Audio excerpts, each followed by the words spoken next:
Assalamu alaikum wa rahmatullahi wa barakatuh. Today I would like to talk about the description of Allah. So in this video, I will recite the chapter in which description of Allah is given and then its meaning, followed by a good example why the surah was revealed, and then I will conclude with another good example which you can relate to and it will be easier for you to understand. So let's get started. So this is chapter number 112, Al-Ikhlas, which means the purity of faith. So let's get started. In the name of Allah, the most gracious, the most merciful. Surah Ikhlas. Kul hu Allahu ahad. Say, O Prophet Muhammad, He is Allah.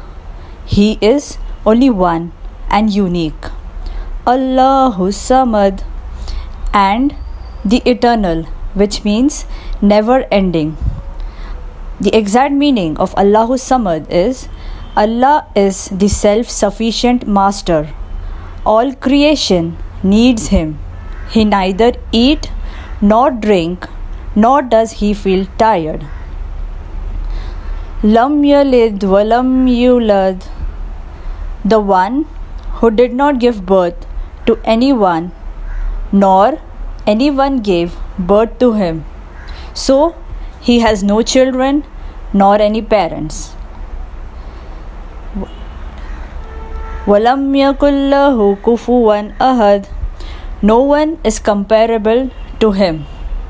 So this was the recitation of the surah and its meaning. Now I'll talk about why this surah was revealed. So this surah or chapter was revealed when someone asked Prophet Muhammad sallallahu alaihi wasallam, "Who is your Lord and what is He like?" So Prophet Muhammad sallallahu alaihi wasallam read this surah. Allah says, He is Allah, who is Ahad. Ahad means He is one and also unique. No one is like Allah. For example, everyone needs food to eat, but Allah never becomes hungry. We all fall asleep when we get tired, but Allah does not go to sleep, nor does He become tired. Allah has unique powers. For instance, He can see the tiny ant under a rock during the night, but we have no idea it's there. Another way He is unique is that even though He created this universe, He is not inside it or even part of it. In fact, He is separate and outside of it. So there's one good classic example which I would like to talk about today. So it is, let's think of a baker who makes delicious cakes. Do those delicious cakes look like him?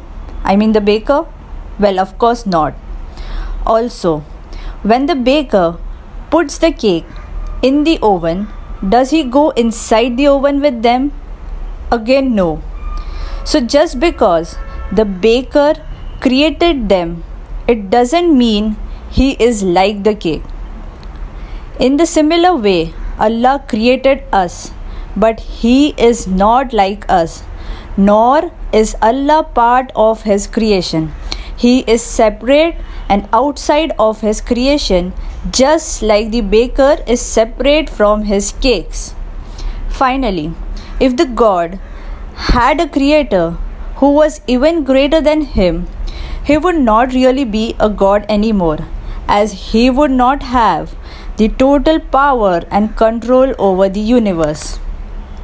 Jazakallahu khairan. Assalamu alaikum wa rahmatullahi wa barakatuh.